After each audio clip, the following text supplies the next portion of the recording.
As the Industrial Revolution was at its peak, and steam power was paving the way for things to come, one thing which would change the face of everything was train travel.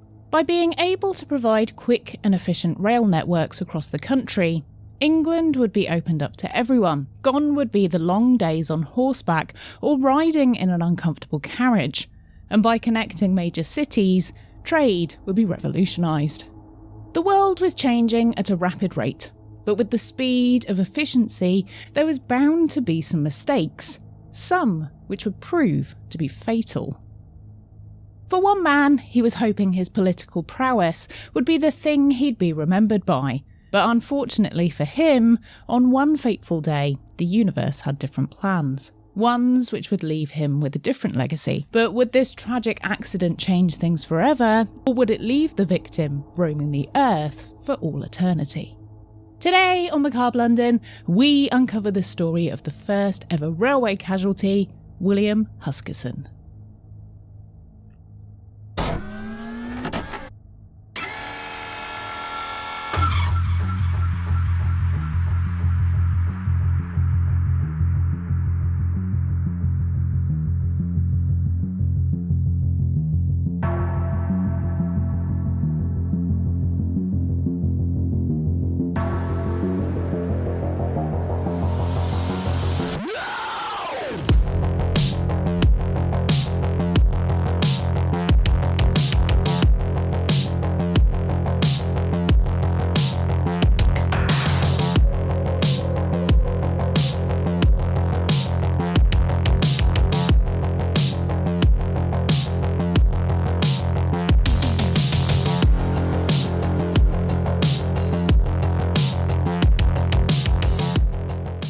Everyone, and welcome back to another episode of Macabre Mini Mysteries. As it's just been International Steampunk Day on June the 14th, if you're listening to this episode near the time of release, and seeing as in a different life, I wrote a book all about steampunk jewellery making, I decided that this fortnight's episode, we should really focus on something steam-powered. And when I discovered this tale, it had me equal parts fascinated and confused. And when we get to the end, you'll see why.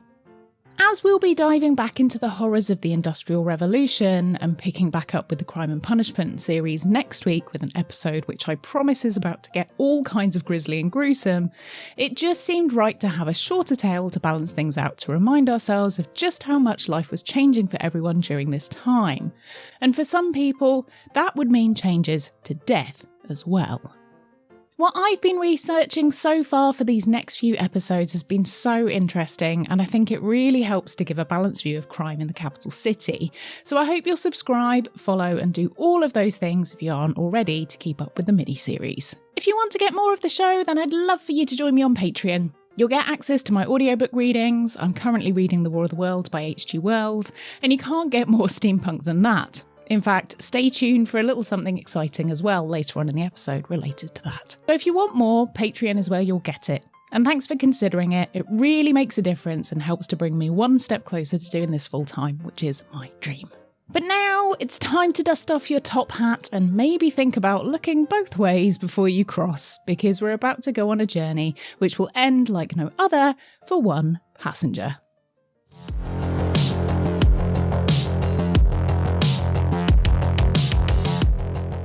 In the burgeoning years of the early 1800s, steam-powered engines were rumbling and chugging into life, spewing forth change in many regards. The invention of the steam engine changed everything for factory owners. It meant that factories could have machines which could work faster than any human, and the production of goods was faster than ever before. And as with all new revolutionary change, there comes fear. And this was the same for the common man living in every major city in the UK at the time. Much like AI today, steam power and mechanised factories created a wave of workers scared that they would no longer be needed, but the realities were actually far different. Factory owners needed people to help operate this newfangled machinery, package and shift the goods around, and if anything, there was more work now than ever before. The hours were long, breaks were few and far between, and even non-existent.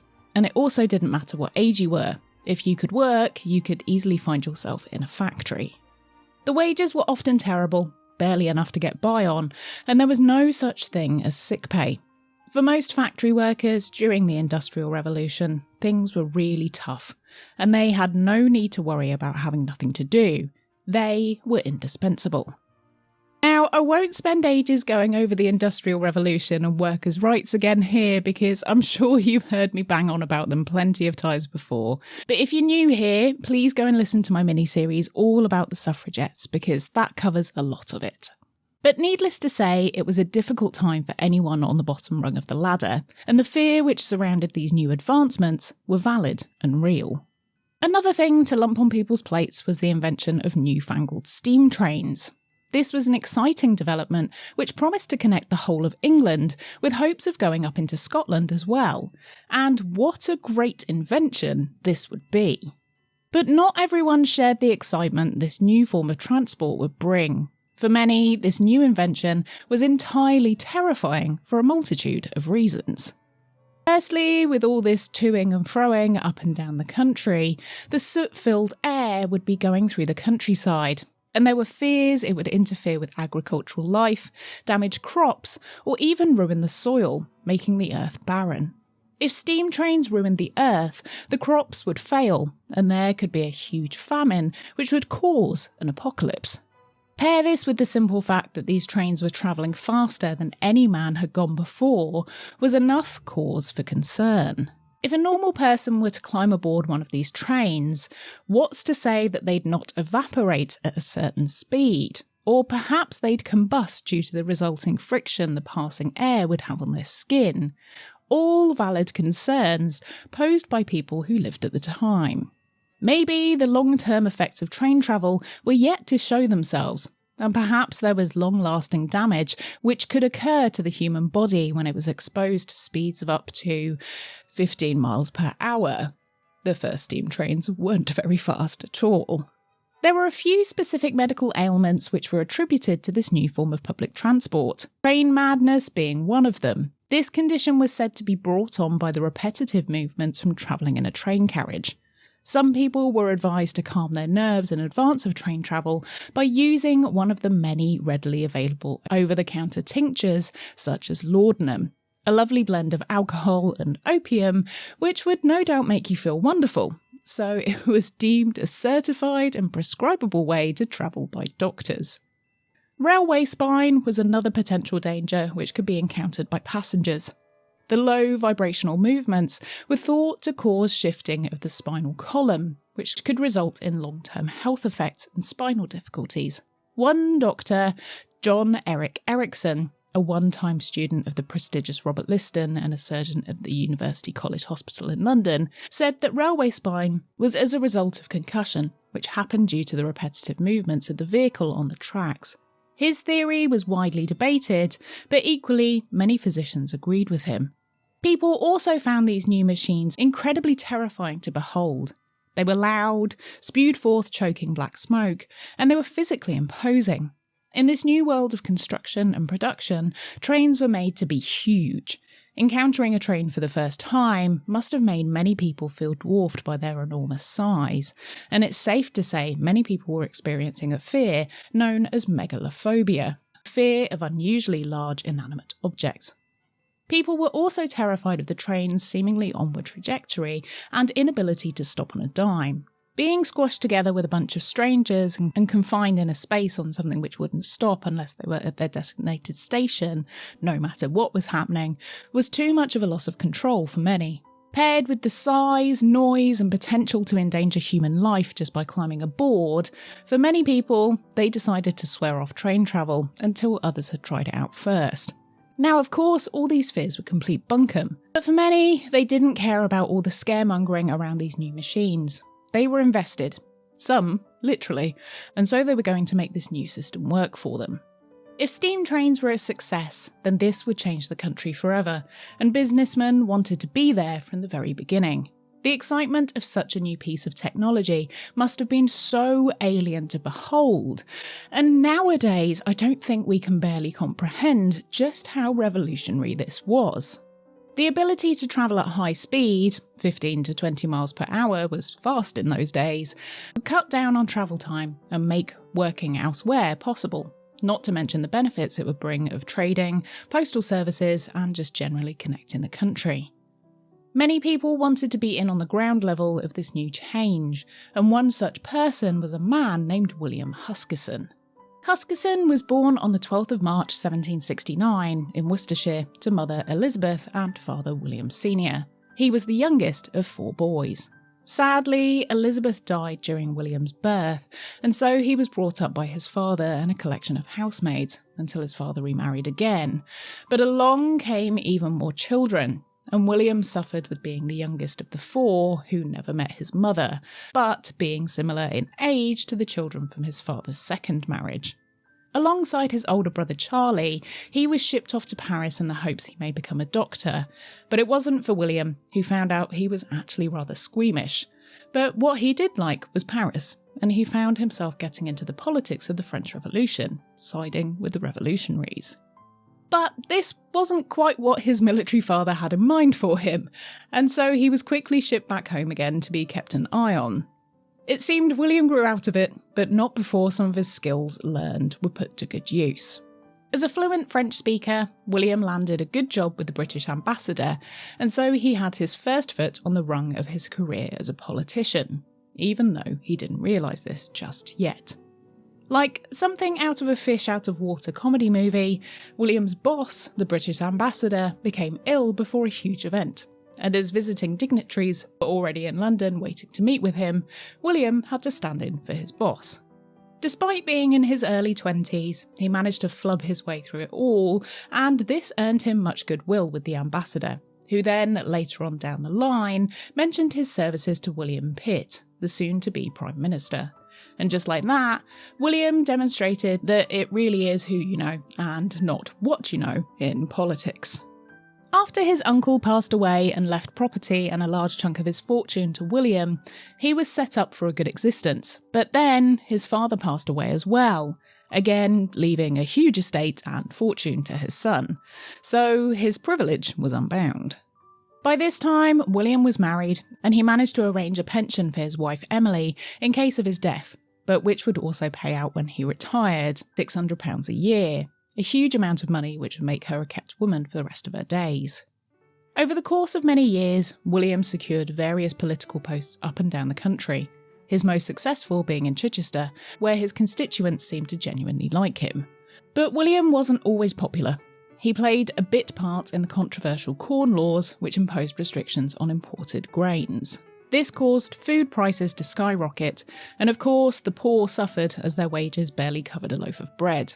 The Corn Laws mainly benefited landowners, and of course the rich got richer off the back of them. But it was clear to see that these restrictions in trade were good for no one, and so they were eventually repealed. William did change his mind over the Corn Laws and agreed that free trade was a much better idea for the economy, and eventually, due to his tireless campaigning and alongside some of his other colleagues, he, in part, managed to get the Corn Laws repealed.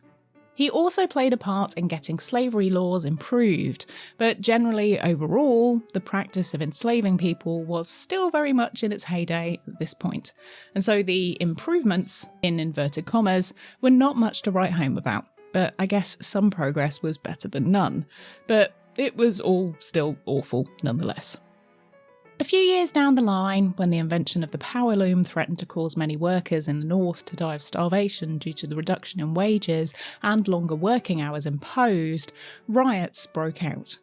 This awful situation prompted the protesters and workers to write to William, who was the president of the Board of Trade at the time, to propose a minimum wage in the hopes that this would save many of the workers. But unlike other rational decisions he'd made, he decided that this was a step too far.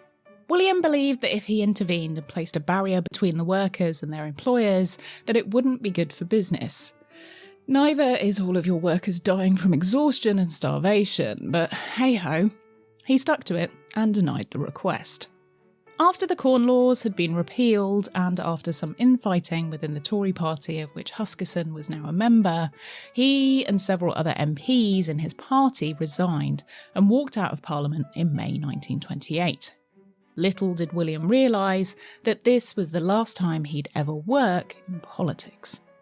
In a hope that he may be able to ingratiate himself into some trade and business deals around the newfangled railway, William accepted an invite to go to the opening of a new railway network which would link Liverpool and Manchester. A few weeks prior to this, William had been advised he should be resting as he was having some issues with his kidneys, but he didn't heed the doctor's warning, something which would result in a literal grave misstep for him.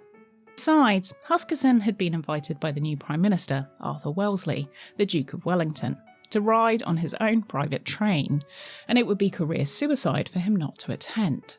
The Duke was a big deal. He was a statesman, a politician, military official, and everyone worshipped the ground he walked on. Well, those in the same circles as him anyway. Think of him as the it girl of his day. So William pulled himself up by his bootstraps and got himself to the railway opening. But before we head off to Liverpool, I have something fantastically steampunk to share with you, which I am so incredibly excited about. Now, you know I love a bit of immersive theatre, and this one, this is my absolute favourite. I've done it more times than I can count, and I keep going back for more, because every single time it's like stepping into a brand new world, or more accurately, into the middle of a Martian invasion, which is equal parts fun, thrilling, and at some points, just the right amount of terrifying. You can experience H.G. Wells' classic tale like never before in Jeff Wayne's The War of the Worlds, The Immersive Experience. This groundbreaking production merges Jeff Wayne's legendary musical work with cutting-edge technology, live actors, virtual reality, 3D sound and projection mapping, creating an unforgettable immersive spectacle. And just in case you're not quite sure what it would be like to experience a Martian invasion, let me paint a picture for you. You'll slide down a Martian handling machine claw, fly to Mars in a hot air balloon, have a drink in the Red Weed Bar mid-apocalypse to steady your nerves, and you'll come face to face with 300-foot-tall fighting machines, all while Jeff Wayne's iconic music plays around you. It's not just me who is obsessed with this experience either. This is the world's #1 rated immersive experience on TripAdvisor, and it's won 12 major awards with over 18,000 5-star reviews. That's not to be sniffed at. And because I'm such a fan, and I know you'll love it too, I've got you a discount so you can go and enjoy the fun. Use the code Macabre10, that's MACABRE 10 at checkout for £10 off 2 or more tickets. It's valid on all ticket types for any time slot up until the 31st of December 2025.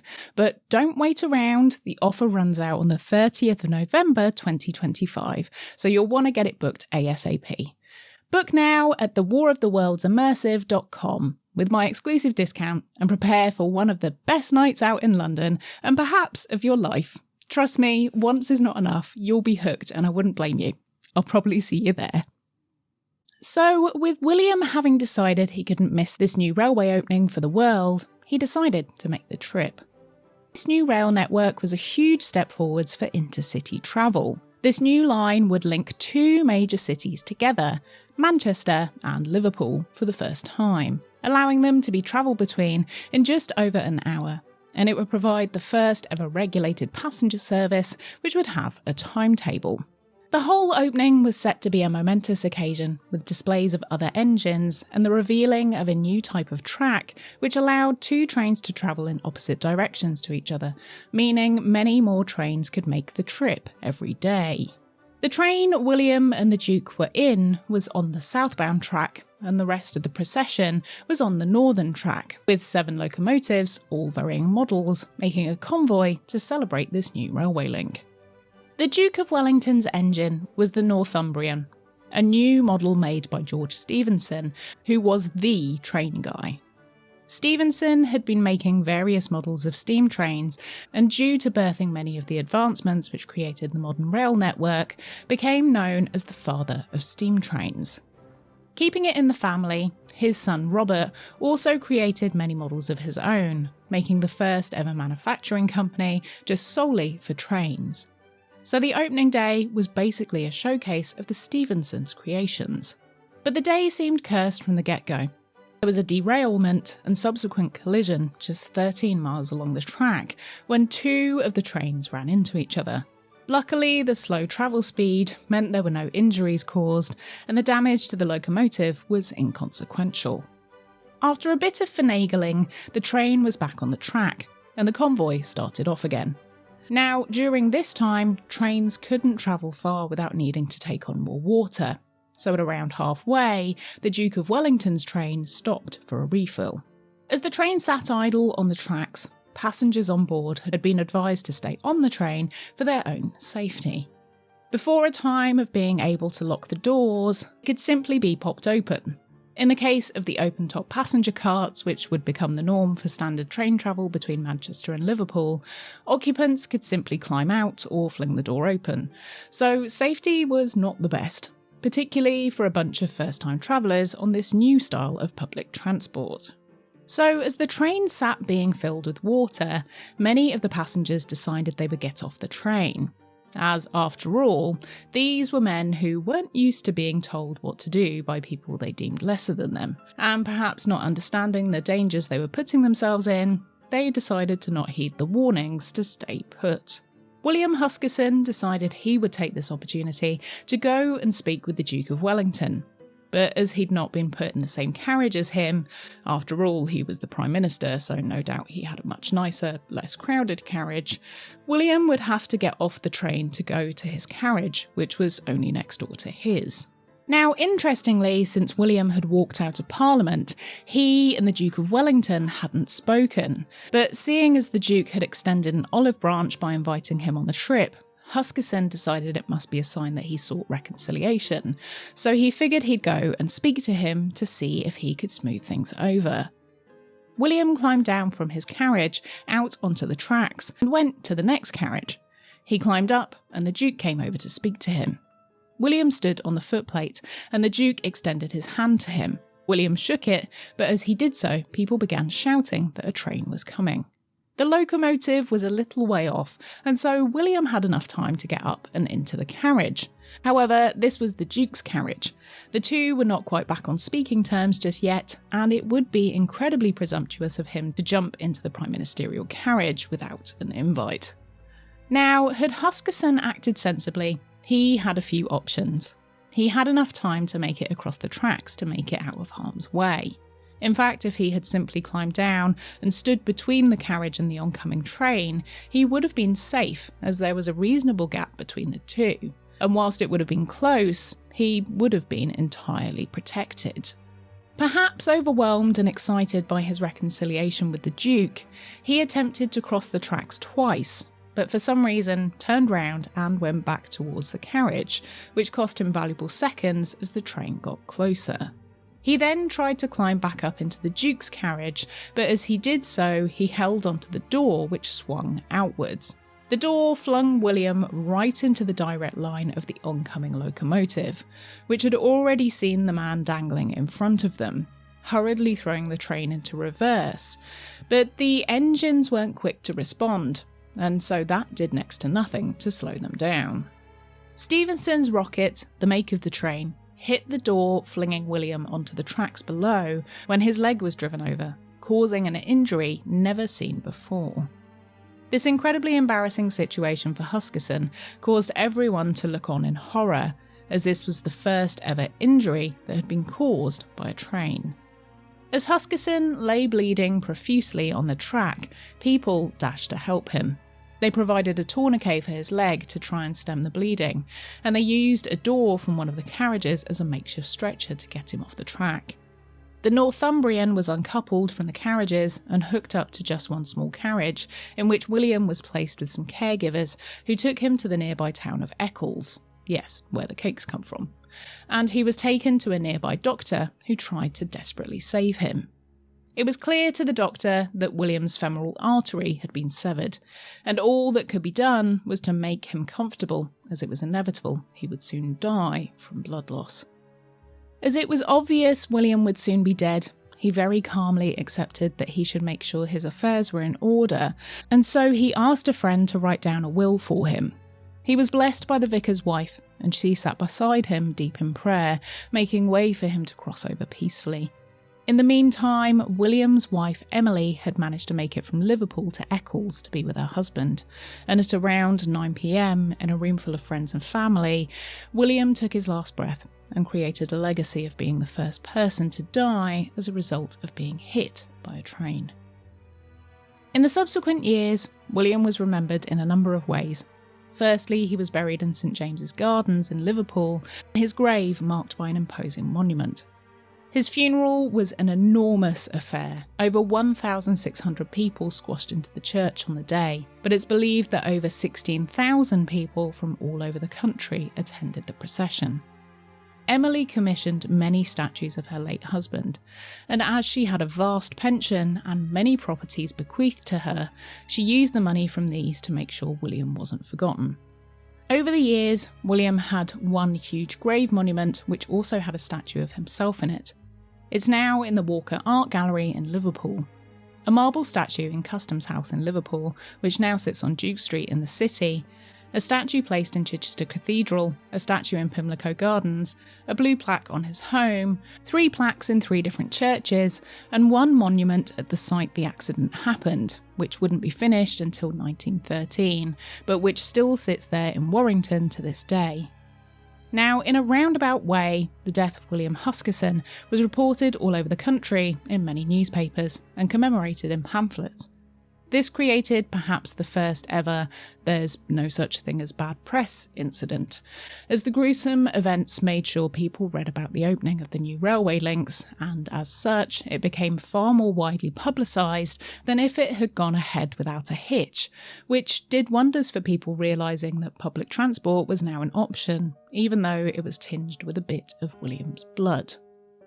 So perhaps the first ever railway fatality did actually compound some of the held beliefs that these newfangled steam trains were something to be wary of, or perhaps they just needed to be treated with the respect they deserved, as chugging, somewhat sentient machines which were far more powerful than man, something which hadn't been experienced before.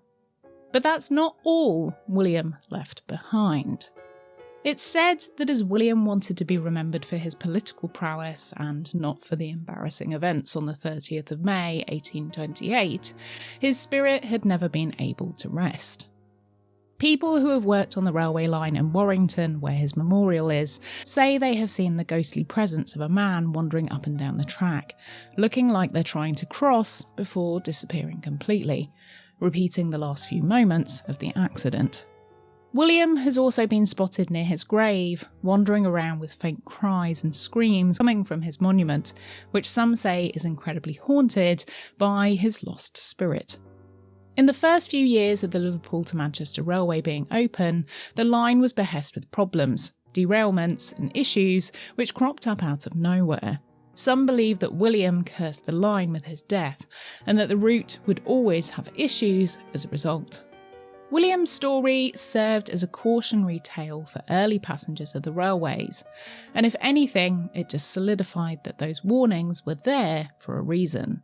With knowledge comes power, and perhaps William simply didn't realise that he was no match for a thundering steam train, becoming a brutal reminder to everyone for years to come to not mess with locomotives.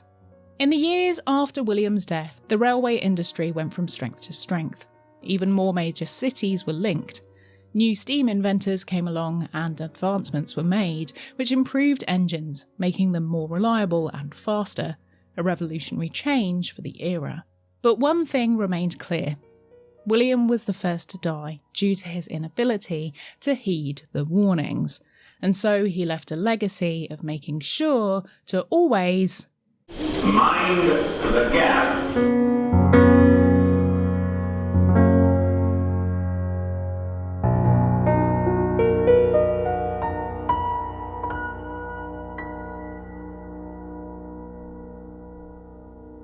Thanks for joining me for this episode. Let me know what your thoughts were about this episode on Spotify or my social media. And if you don't have any thoughts or theories, but you've made it this far and just want to let me know you're a true part of the Ghoul Gang, then please leave me the steam train emoji in the comments on YouTube or on Spotify. Next episode, we'll be picking back up with Crime and Punishment in the capital city, and we're about to travel into the world of Victorian crime, which you truly know is my favourite.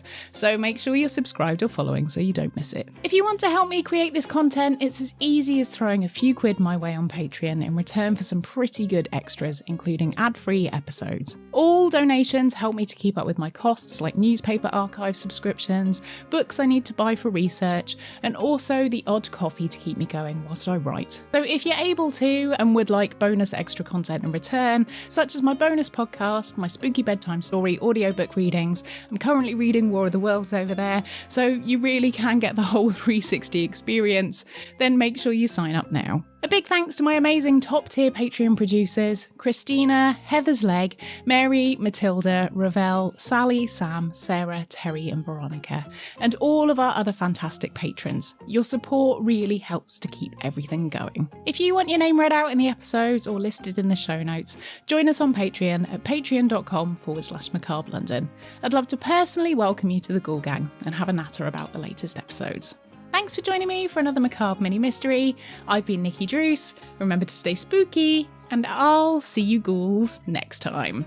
Still got no nails, so it still makes no noise. Just make my own effects now.